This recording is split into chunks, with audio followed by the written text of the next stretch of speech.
retour sur ce plateau, c'était donc là Iyenga, l'intégralité de cet entretien, cette belle interview qu'elle nous a accordée sur notre chaîne YouTube, Joe Star officielle. C'est dans quelques heures, juste après cette émission, ça sera déjà mis en ligne. Nous avions annoncé depuis mercredi, hein, si je ne m'abuse, depuis mercredi, nous avions annoncé la présence de Bunafilé sur ce plateau. Aujourd'hui, il dira tout à cœur ouvert.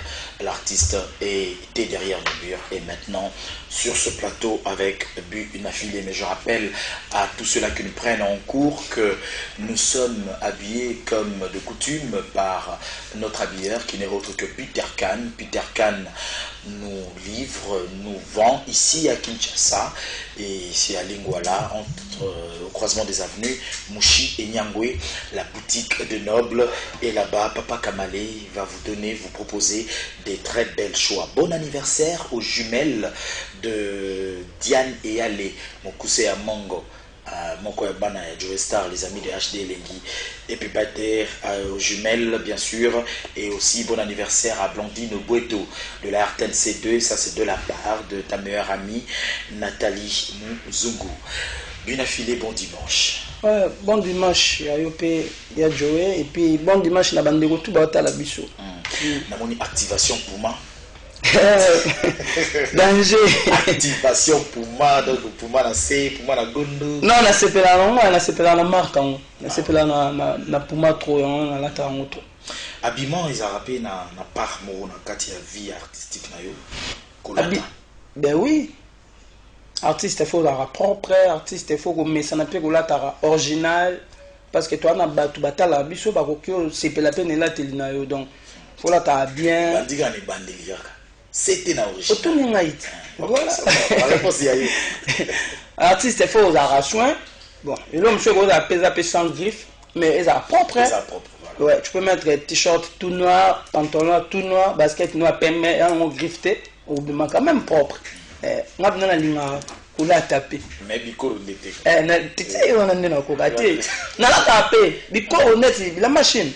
Ça dit Biko Puma il y a le kuta. On est là la tate. Mais là la tape biloga bilamba chinois il y a bien fait à proprement la chemise moi bien il y en a des ça bien.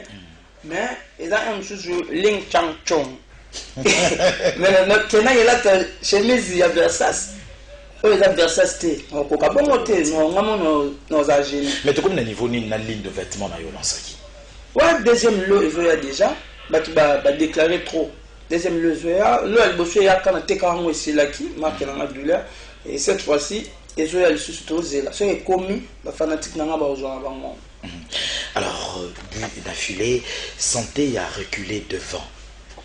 Santé nango ezade. Santé nango ezade bien et que na moni confinement on était tomboli ngo lisusu. Et ba tunsu wa komela nga ba félicitations lelo. Surtout en Europe. Batumsusu bazwa péter na yo kamo pena bien te vinde ba fana bandaku ti le moment ba boti de l'enra ba vidéo batu ba jusqu'au temps pena ya découvrir en bien donc nzambe merci et puis merci na ba wewa tout ya mokili surtout ya RDC et puis na ba chofa na public ya mai banzemo na bien nzamba pambola bango na ba DJ tango singa bamba merci ne bandelinze monoto bimi bato ba polycopie ngo ba pirater et tout finalement toloba lelo retombé ezanini sur le plan financier. Donc on a le bilan na télé mais on a gagné on a beau gagner nga importer ça banzembo ko tina banda kwa bato banzembo ko tina ba fête banzembo ko tina matanga banzembo ko tina ba boîte na beti ba concert rebelle. Donc bit ezaki na gagné penal l'arté mais bit ezaki to sande nini to pesa batu message to zaina na banze mona ba mélodie bien le wada batu bayo kiango bandimi ya mwana on a gagné batu bandimi et continue banda ku ya batu mais ko gagner mpata il faut gagner. Bon moi je te comment la question mo lelo est-ce que musique ozo salariza bena musique pour lier sa famille na ye. Mais question de comment on tombe moi trop. Mais il y a Joe, bato ba otala. Teki ya ndenge nini. Non, bato ba otala nga. Na bato na zanga bango, ba mona quand même évolution na vie na nga. Ba mona quand même que na za ko évoluer par rapport ya album na ngai po na salaki. Mutumo ebisenga bi bambonga Bunafilé za commerce. Ben oui, Visibilité. c'est que na timmat, c'est que na yebi makam. Ate za commerce, na joa na musique, on a na musique, na chama na commerce. Et me bête. Hein? Et étant aussi qui n'a qu'à ici message mon bâton de la biso et passer mon Arlette Nzila. Avis pour nous c'est pas c'est pas tout quoi. Pour nous te sengot. Na mu te sengo na sekaka na bota ma jour batu nyonso ba sekaka. Donc na bota ma jour na babola na batu mbongo ba sekaka. Na bota ma le 1er janvier. Donc na bota ma na bonne année. OK. Bota ma jour mo ye sengo. Ya mo ninga na mu te sengo présence na ngai pesa ba te sengo. Après na ma oseka pona na kandate na pe na ba problème penzate. Mwana kanyelongi ezate. So vous comptabiliser la production. Donc il y a des retombées, il soit retombées financières, surtout des retombées artistiques. Reculer devant et même on a un concert combien? On a 59 concerts. Vous avez dit dans quel nombre tout? Tout ça, nous faisons quand on a entouré na bata bien, batu Obama yele, oba dirigeant un peu bien, secrétaire nangai, ala professeur à l'université, directeur marketing nangai, directeur ça. As ingénieur na ISTA, directeur technique na j'ai Sam Mulessin, un professeur na ILK. Donc na entouré na bata bien, maman na koka ko maîtriser te bango ba maîtriser ngo ba komaka, bi que tête beti le logo to beti. Et puis aller na concert nous fait to beta, vie confinement, to beti a monter. Mais depuis na banda qui carrière na inane na sali ya carrière, na beti 59 concerts. Na sorti moko ya mboka sorti moko ka Angola. Na kendela Angola, na ki Angola, na beti susu na Lufu, na ngamu na biso. Après na keke ba province mais ko bima ko voyager na groupe ko Québec na betika na Angola bete 2 concerts et puis na zone. Voilà, et ils ont évolué bien. Quand ils évoluent bien, orchestre na yo, ils ont yamba kaka ba musicien susu. Ba départ na me pas no yete. Non, pas na ngai. Non, ba tout super ba longwa na bango. Ma beda ba tu ba longwa. Ils ont yamba rabat. Non, pour mettre toi ba congolais, ceux qui m'ont musana ya bien. À Monique, na sa musana na pe mena dina filé. Na oboya te. Mais misusu nepe na oboya na nga. Ils ont yamba mingi kaka. Te misusu pe na oboya. En fait, ba tu na à peine na boulot te. Mais alinga profiter quand na mupepe mo boye pa ya tete. Biso zo rabatwa boulot. Muto ana boulot na aye to zo ya problème te. Nga pe ba zo ka ngati. Nga pe na lai pam tutu kaluji mon papa que je salue. Après mais so Fabregas pas vinga. Bon na zo atendeni. Batala ko ça misala. Zona oyo selon di solo, selon histoire, oyo ko déranger mais yo sukaka. Ce qui bon c'est que ngana zo animateur à batu ya muto azai pinande kuna yo na ba porte-parole, na ba chanteur. Non, ça problème te batu la ko lu comme ça là tout de suite bango basala musala bien. Tout ça n'est Niajo. Atezo déranger mninga yo okino kanzela to kinikaka. Non, je ne pense pas que ce musicien mon orchestre nous fait déranger batu. Na kanisi kuma mabongo te. So ça bongo c'est que fait déranger. Mon orchestre na ngani on ça ba musicien ba uta. Na ba musicien ba uta pa Robinho. Na ba musicien ba uta pa vena chauffeur rigola Doumer na chef d'orchestre na. Na ba musicien ba uta bele na musicien su ba uta Villa Nova. Nazarana ba. Il a un problème te. C'est pas lié à ton que tangi et comme va faire rigola na homme acoustique, na homme acoustique tout pina puis na filé. Et là d'ailleurs je vais lancer quand même un appel à un artiste surtout vraiment on a vu faire rigola au-dessus de la mêlée à tangi artiste vraiment belé na ba génération balé qui naie ba relation na bino ba relation kitoko beaucoup tanaka. Non, il y a une relation, il y a bien, mais de loin. Il y a une relation, on a une relation artistique. Il y a un vient, il ne vient pas au Carabie, il y a un petit bazar. Maintenant, on a une occasion, il y a un coup de vie. À part, on a un test. Oh! Oh, du selon qui togo. On a un test. Mais bazar a yoté. Bazar a yoté. Mais on a un espace. On a un chiquito, on a un Nicodème, on a un gigo là. On a un place facilement. Et mon poyer rap, mon a mettre aussi mon la habillé. Après, il y a mais c'est pas quand même un geste à faire un chauffeur ego là. On doit reconnaître ça n'a pas bien. Il caliban à la goût. Ah, ça a goût. Du coup, on a enseigné la bambon, on va monter l'écolo. On va bêter en fait. Il y a monter l'écolo. Somme. Quand il année, il va monter l'écolo, il va facturer l'écolo. Quand il année, il y a pas ça le miracle, on doit calculer l'âge, on doit calculer net, ça le miracle. Bulle affilée sur ce plateau HD Elengi en ce dimanche 7 juin. Mesdames et messieurs, vous nous suivez en cours, bien sûr. Nous parlons reculer devant, mais nous allons aussi parler de son prochain album, Positionnement, dans quelques poussières de minutes. On nous suit à partir du Canada, en direct, malgré décalage d'heure. Clarisse Biata, Molu Banangai Moko, président Olivier Bizao avec son ONG, à partir du Canada. Merci de nous être très chers. Et puis, à Paris, Tobousana Bongoté, la belle Angela Mbenza, ainsi que la famille Odimba, Pierrette, Lara Odimba, Fefe Odimba en train de nous suivre. Merci beaucoup. Et en Belgique, c'est une fan de toi. Yalobi, Star Libanga Nanga, Wana Mutunanga, Sandra Mamouche Munga, la reine de Bibelou. La reine. Elle est là au fort. Alors, na ba retombé wana concert à Monene, tu as arrêté le temps, il faut le dire, en ville, le 8 mars.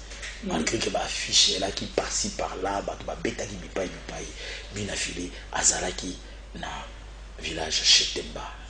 L'impression après réussite, s'il faut le dire, parce que témoin de l'événement, j'étais parmi tant d'autres journalistes. Oui, ça l'a bien.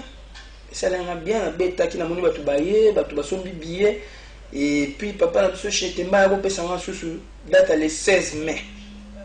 À mon avis, les gens ont bêté nous l'école, il a ça quand même, il a fait sur le 16 mai, au fêté anniversaire, mais ça dit que le confinement et bouleversement makambo belé. Mais la concert on est les caras, même batubaya qui n'a pas quitté ba talent na TV. Quand tu as des concerts na TV, c'est que les cas bien. Si tu signes tu as na TV bon c'est que les cas bien et puis ba retomber on batuba on ben on mi tolo les cas sur tendeni, laisse ba promotion et dit comme voilà tu peux ça déjà ce qu'il faut tu peux ça les sous. Alors on va laisser quelques petites minutes pour na bato barataga 8 mars wana bomona ndenge nini 8 mars ezalaki elongo na bu na filé après to bandisi ko tonga moi muke Hervé Mukanya, un bon tonton bon, voilà, André Michel Tota. Pamela Moulopo, des amis de HD Lengi, Maria Mumbile, journaliste fervente. Bon dimanche à vous et merci de nous suivre en ce net moment. L'expert comptable Jimmy Kabaya est en train de nous suivre et promet, ensemble avec Hervé Mukanya, une fois confinement terminé, répétition à Liboso, Rabio Bombe la bango place ya VIP. Si. L'expert comptable, message est commis. Hervé Mukanya, message est commis. Voilà.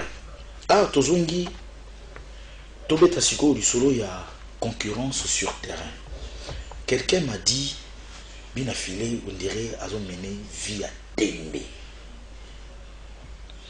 On dirait que Ndoï a héritier de la moto na Tembe, bien affilé, pe moto na Tembe. Non, alors, non, mené via Tembe point, non, ça Tembe, on en a un. Mouta Tembe dans le roi, on a un. Enfin, moi, je vis dans la réalité. Peut-être la réalité. La réalité, il y a 4 voitures et l'andana. Voilà, on a Tokyo, à Tokyo, tu as la maman, 4 voitures et l'andana. Il y a des gens qui ont Congo. Il y a des gens qui ont Congo. Il y a des politiciens, il y a des joueurs, il y a des musiciens. Il y a des gens qui ont des gens qui Ayonan, ceux qui sont zamba suni peto komi nango. Totambo nango to sepe la musala na soto futa. iPhone 11 et demi. Oui, bango 1350 na mabo. Je n'ai pas exemple moko ba bali mesanga. Fait na chaka trop mama mshu bakar na ngande na obi na chaka Instagram na.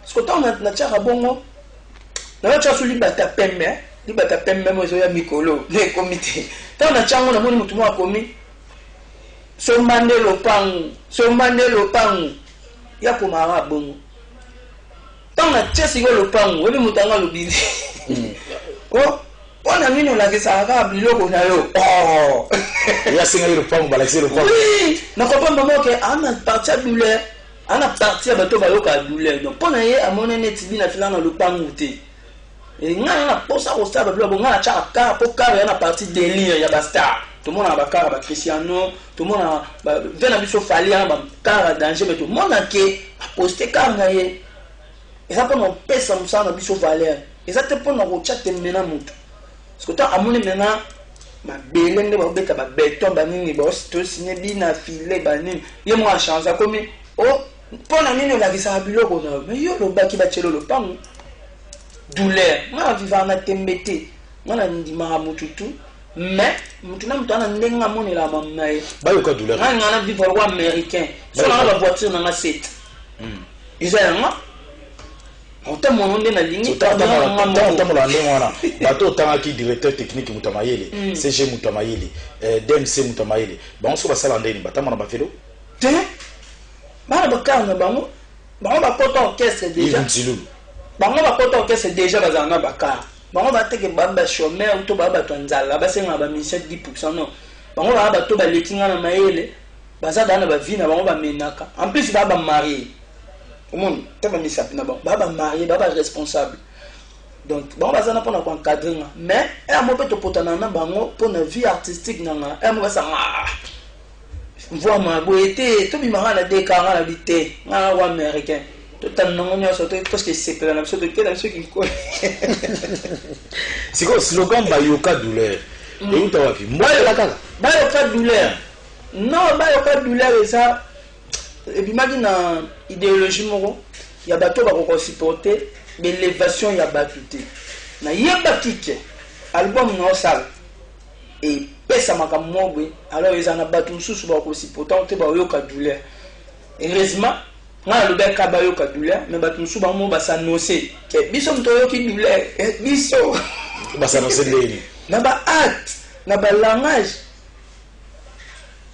ba mo bala sima na ke te biso toyo ka douleur biso pena toyo ki douleur sko non ça l'artiste ne mo pe bato ba linga hote ne ba monyo la tiveste no kitoko bo sa émission no place baza ba yo kani douleur bobo sambalobi ko mo la talo la fachi beton boye siko ba yoka douleur ite ayo kyango Kat Coiffure Moïse Mosele Motasi Maramutu nanga ingénieur Beyoko, merci beaucoup à vous Kachunga l'administrateur de Kat Coiffure, merci nayebi ke TV moko botondi na minito yo ba yoka douleur nangam na video ba adversaire barangam ba yoka douleur.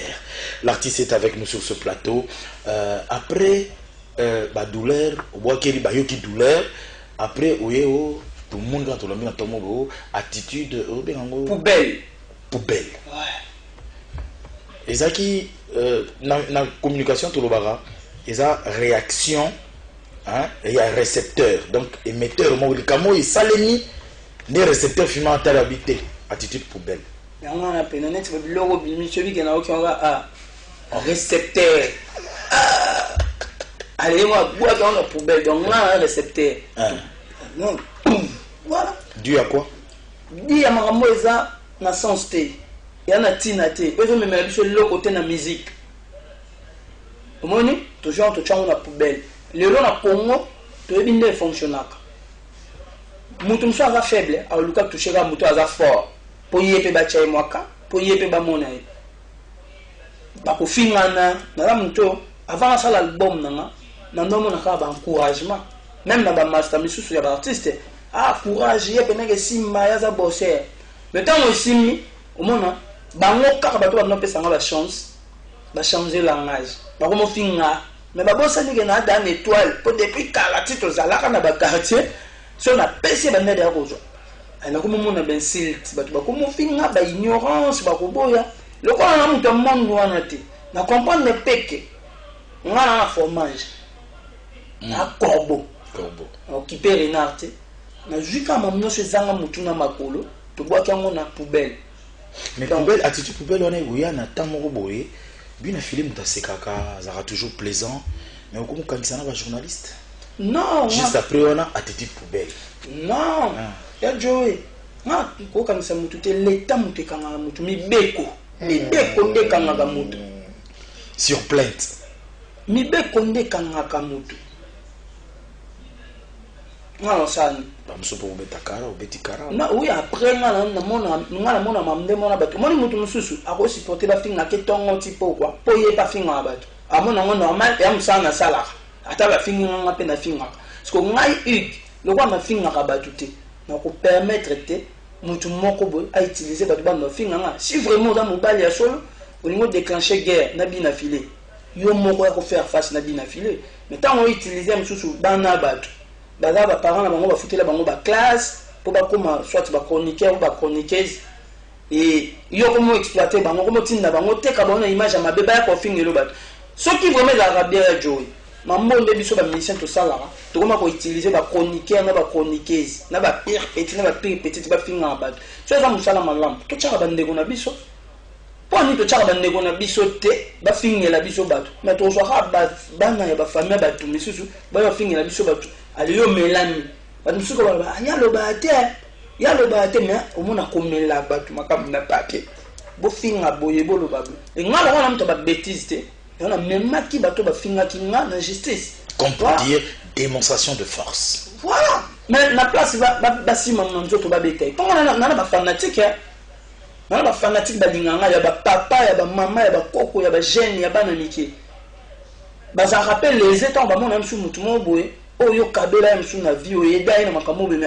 aleki et là on a déploré le phénomène internet la musique na biso et comme le roi règlement des comptes mutu msu azali na posa za mwasi na yo et si mité akefingo na internet mutu msu azali na posa ndo kabela ke $10 et comme 50 et comme bongo te akefingo na internet.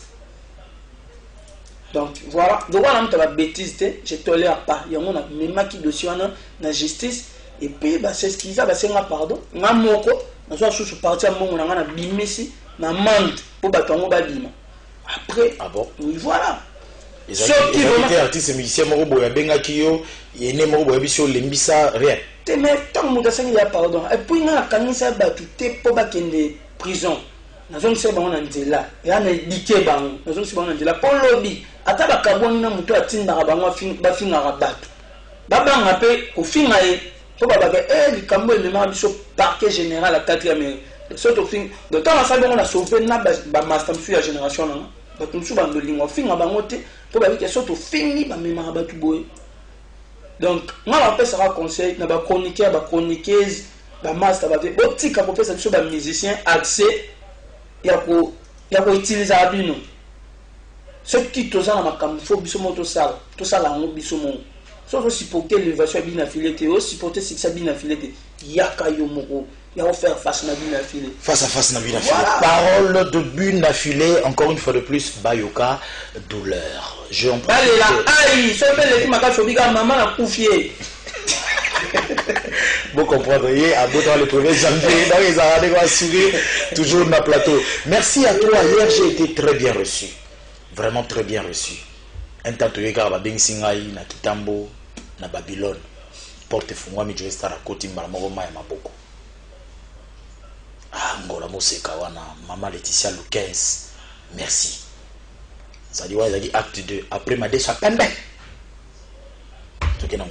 Merci à toi, Maman Laetitia Lucas. Merci à Christine Mbala. Très bientôt, la marque, ligne de vêtements CH, Christy House.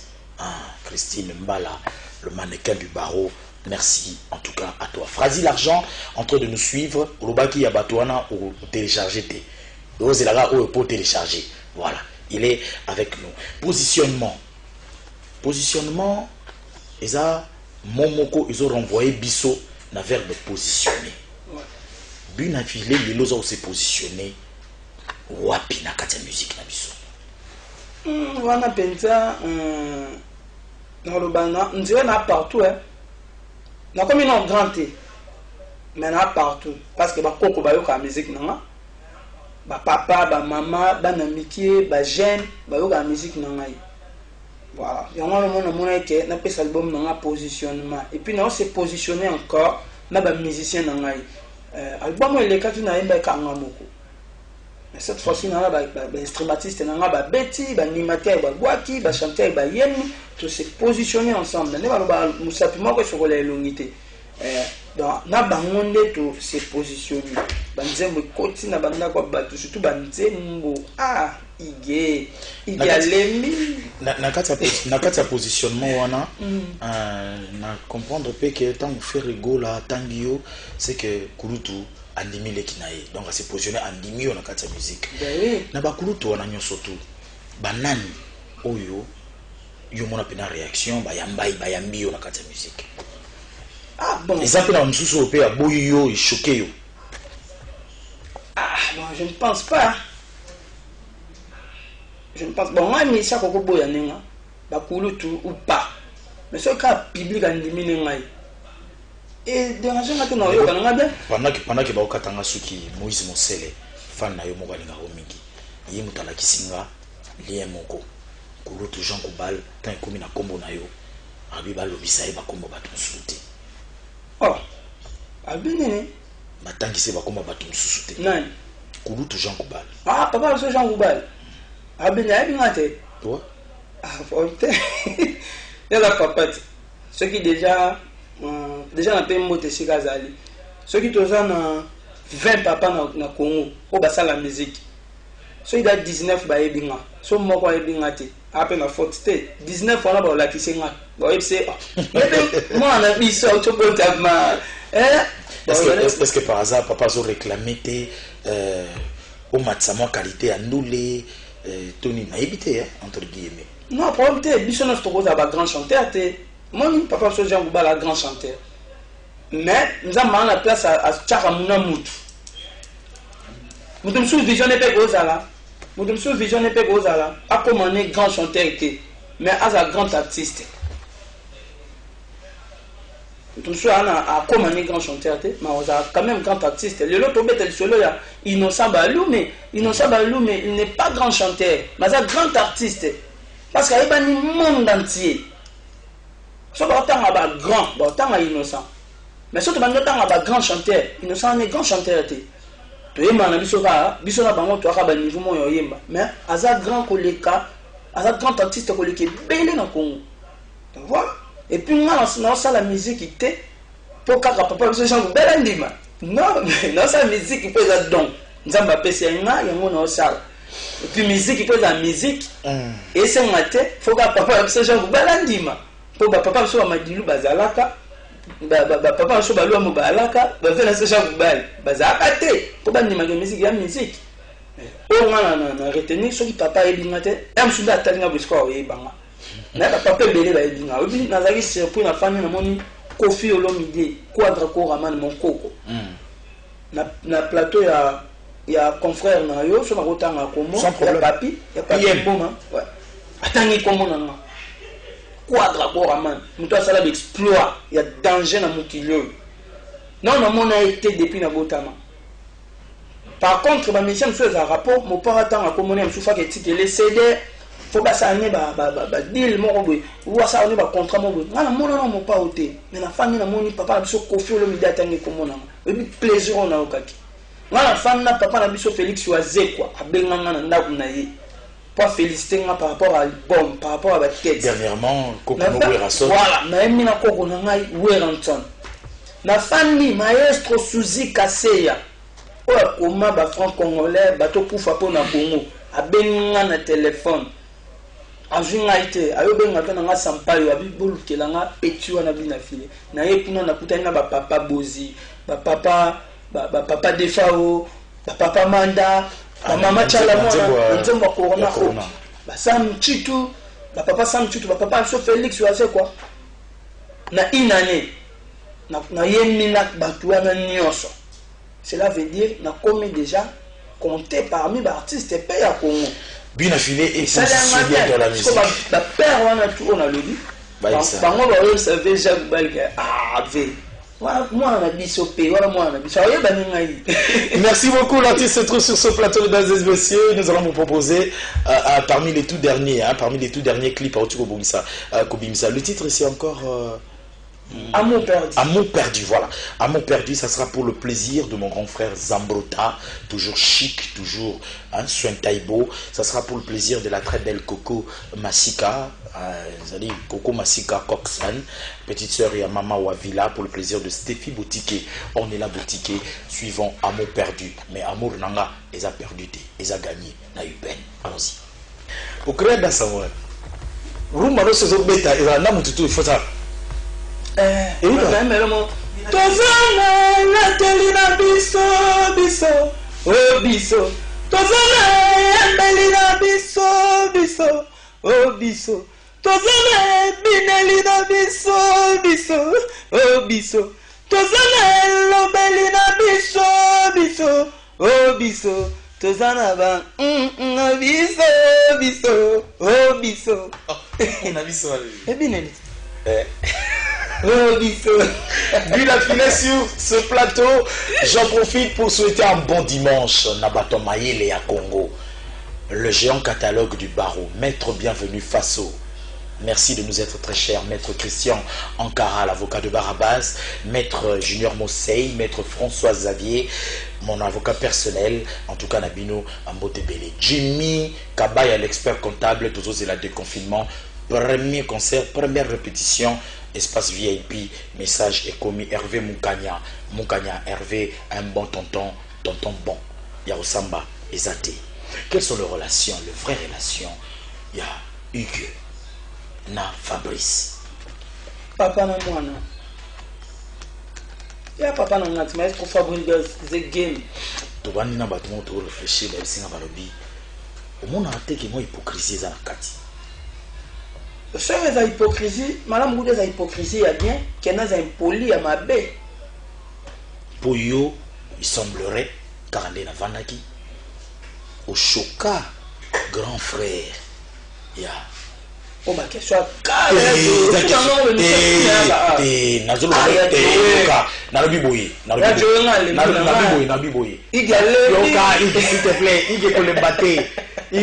Au moins, on les garde tout le temps. Yoga, au moins, on les garde tout le temps. Fabro. Oui, bah, c'est CP là. Mais na fond, nango. En fait, moi, je l'œuvre du maître. Moi, mon maître Fabregas. Moi, je suis ça hypocrisie devant Batou. Mais pas de ça, la hypocrisie. Ce qui m'a ramené au marché, le logo, c'est parce qu'il y a ouvert, il y a front. Au moins, donc, normal. Ce qui est une hypocrisie, mais l'album n'a autant comme mon tuté, au lingakete, to sepelana été autant à Kakomoni. Et comme une malédiction, 5 étoiles. Donc, on a ça hypocrisie. Fabregas, ça papa n'a pas musique.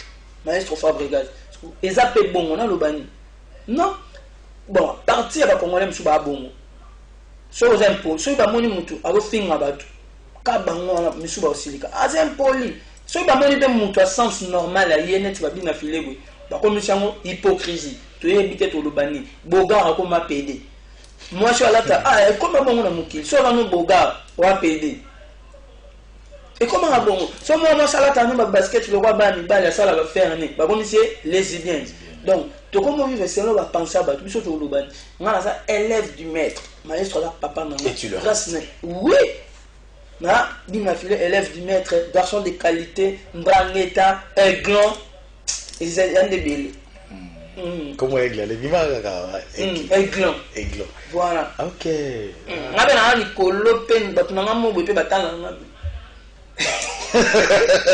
Alors, positionnement est combien à niveau? Positionnement est combien à 90%. Tu sais qu'on a 10%. Bah, featuring avec. Artiste Moussouchi Mboka Biso. Non, 3 featuring. Non, c'est un album. Non, deux jeunes garçons en France. Comme on a maîtrisé en côté parce que tout sur le langue là. Et puis, na fille moi quand en France. Comme on a Biso, mais bah botamana. Donc, ça featuring pour un album na. Pour un album na bango bango de invité ngai. Ok. Un album na isaté. Mais non, featuring Moussouchi on ça na innocent et ça là après album na. Donc 90%, ce qui veut dire que bateau bazana posa nzembo ekota, bana posa kombo ekota, c'est le moment. Moi ce que bilo abongo na TV na loba ngote. Pour ma facture là. Non loba teke non teka nzembo bato mabanga boya. Mais moi la rande bato nsuba sala. C'est extra fort. Bina Philippe moi orgueil hein. Et orgueil ti ko pesa Bina Philippe ba luka marché. Non mais nga pena produit nzamba sali nga grâce nga ba luka nga. Ce qu'on sani. Nga na memo tena muto o luka bato. Nga ba luka nga. Ezate na l'équipe bato mais ça grâce nzamba sali nga. Tant que bato ba luka nga. Na ya suna TV na luka su bato. Comment ça contradiction? Bato musoso ba loba bongo ba luka bango te. Ba le côté au sala album no ba doit s'intéresser na ngote au boire en aura ba matano ba pied yo si comment on sani. Nga ba luka nga après bato ba luka nga ba mona suna na TV. Non loba no te ka banzembo. Bon, ça va, je vous signale qu'en fin de soirée, bien sûr, toujours sur Congo Web Télévision, 7 sur 7, c'est cette émission que présente, Info 7 plutôt, voulais-je dire, que présente comme cela la grande dame Paulette Kimuntu. Vous allez le retrouver aujourd'hui dans la soirée sur Congo Web Télévision. Nous sommes en train de chuter dans cette émission. Joël Pembele a accompagné l'artiste. Merci pour l'amboussalo Sala Pembeni et artiste. Sandy Mweka, merci de nous suivre. Serra Botamba, Myriam Eyenga, Mwana Mongo Pembe. Merci de nous être très chers. Alors, Bunafilé, public nayo talayo. Nakati a confinement, oso servir quand même bafan nayo. Ouais, dans les réseaux sociaux quoi. Non, servir bon dans les réseaux sociaux, on sait là direct. Mon on y colla pas danse na mikolo pour bientôt on met ça remix à terminer plus tiré. Ok. Ouais, donc terminus. Donc les années il y a avant-goût, il y a positionné.